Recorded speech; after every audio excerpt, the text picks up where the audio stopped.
Hi everyone, Nicola here from City Physio. So today I wanted to talk to you about knee pain, particularly knee pain we see in runners.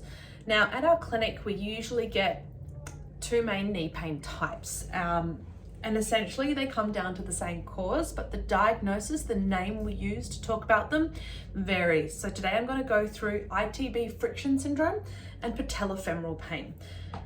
Both of these knee conditions are really actually not knee problems, they're pelvic problems. So what we're looking at in these conditions are knee pain that comes on what we call insidiously. So it comes on without an event. There was no slip, trip, fall, there was no stumble on the stairs, there was no baseball bat, anything like that. There was no specific single mechanism to cause the knee pain. What happened is it crept up over time. Now the knee pain usually occurs in a couple of locations. So I always refer to it as a massage-like pain, so down the center and around either one side or the other, or both. You kind of can't find a sore spot.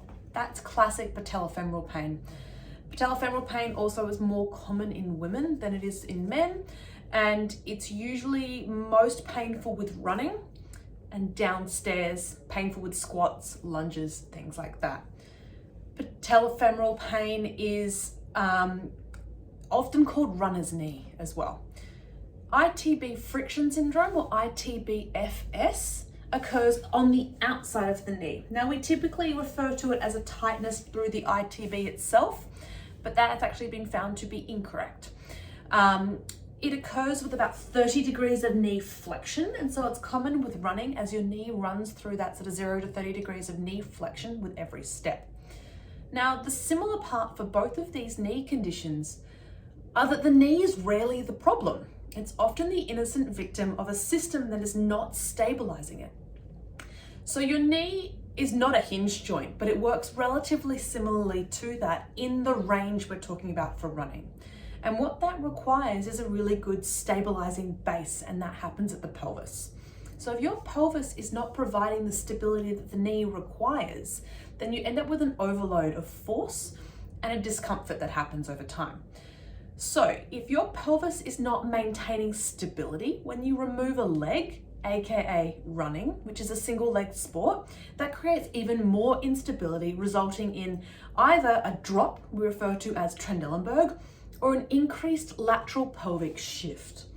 Both of those conditions destabilize the pelvis, and that results in this dumping of force, these shear forces, these extra loads that have to be accommodated for at the knee.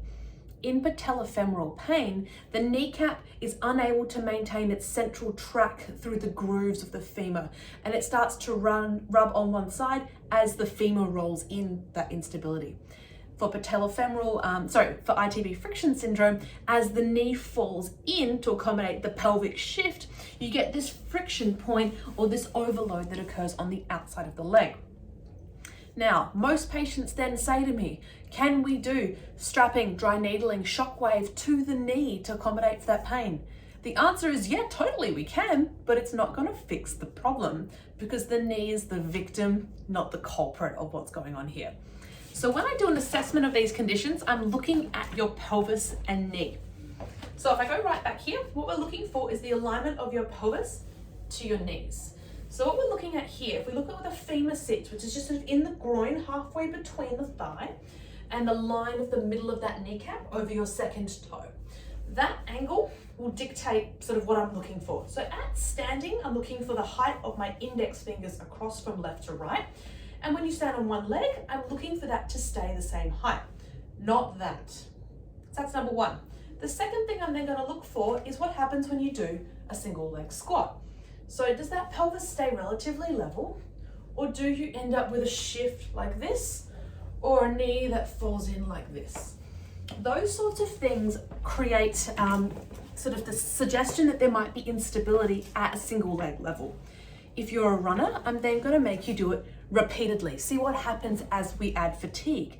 And if you're unable to maintain that pelvic stability with repeated single leg loading, then that is usually where we need to start in order to create stability. So treatment then comes into a bunch of sort of very specific criteria depending on what we assess for you, but usually it involves decrease your pain, get your stability back, and then gradually return you to running in a pain-free, sustainable pattern. So that's what we're looking for when we look at ITB, FS, and patellofemoral pain.